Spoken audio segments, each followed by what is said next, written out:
Hey, what's going on guys, I'm Saad, okay? And this is the 2021 M1 Pro MacBook Pro absolute base model. This by the way costed me around $2,300, which I know is still ridiculously expensive for a laptop. But for now, let's keep the pricing aside and talk about the machine itself. Well, to kick off, Apple has brought back the OG design language, which personally I've not been a huge fan of. Always had a lot of mixed feelings. That's mainly because of its thickness. It looks and feels pretty thick, both on paper and in hand. In fact, that's the only thing which took me a while to get used to, but somehow magically I did. If you somehow get used to it, just like I did, I'm pretty sure you will too. Take it from me guys, Apple has almost nailed this. Almost. I mean, on the brighter side, its thickness gave Apple enough room to pack on quite a bunch of ports. So this time around, it's got plenty of Type-C ports on both sides, a full-size HDMI port on the right, which is sweet. And beside that, we've got the most appreciated, most convenient SD card slot making a comeback. Another welcome change, just kidding, the MagSafe is also back. That's cool, but ironically, they kind of forgot to include a color matched cable, which is kind of weird. Anyways, now talking about the keys on the board, the keyboard. The black on black design looks super sexy, it feels super tactile, super responsive, and the typing experience has been a pleasure. Speaking of pleasure, the display this year has got a massive upgrade from previous gen MacBooks. I mean, just look at the deeper blacks when kept side by side with the older 13-inch display. I'm just loving the mini LEDs. And oh, we've got a 1080p webcam. And fun fact, I mostly use this webcam as a mirror to check my hair. It's that clear. Coming back, it's a 14-inch liquid retina XDR display with ProMotion. It's got amazing viewing angles, gets plenty bright, and it's incredibly sharp.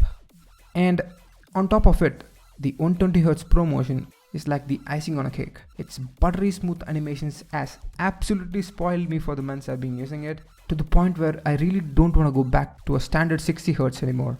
I'm really impressed. And another thing I'm equally impressed with, or even more impressed with, is the 6-speaker sound system. Its quality has just blew me away. It's easily the best speaker I've ever heard on a 14-inch laptop. Trust me guys, it's insanely good. Okay, now let's talk about something which elevates our Mac experience to a whole another level. It's the ecosystem. The Apple ecosystem is just unmatched, unparalleled.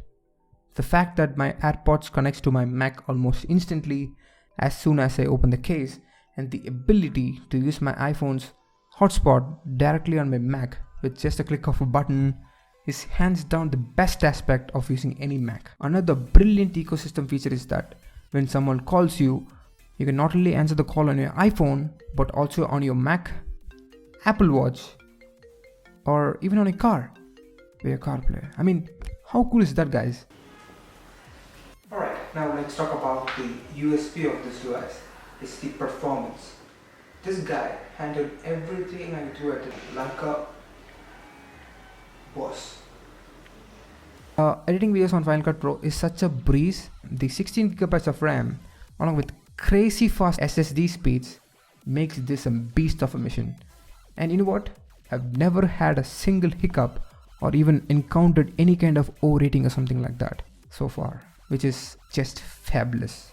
However, the slightly disappointing thing is that this beast is a sucker of battery. I mean, I'm not nitpicking, don't get me wrong, it would last you a full day for casual stuffs, but the thing is, it's not something extraordinary. Keep that in mind. Nonetheless, if you can afford it, it's a no-brainer. Of course, its target audience is for people just like me, who calls themselves as a content creator, has the latest tech, wants to use camera, and has a lot of free time to spare, but still ends up procrastinating. Emotional damage. So overall, the base M1 Pro MacBook Pro is the way to go. I reckon it's the sweet spot among the current MacBook lineup, especially looking at the crazy deals going on right now.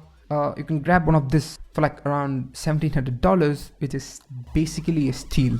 So if you like the laptop, you know what to do, and if you like the video, you also know what to do. So that's been it. Thanks for sticking around. I'll talk to you in my next one. Take care.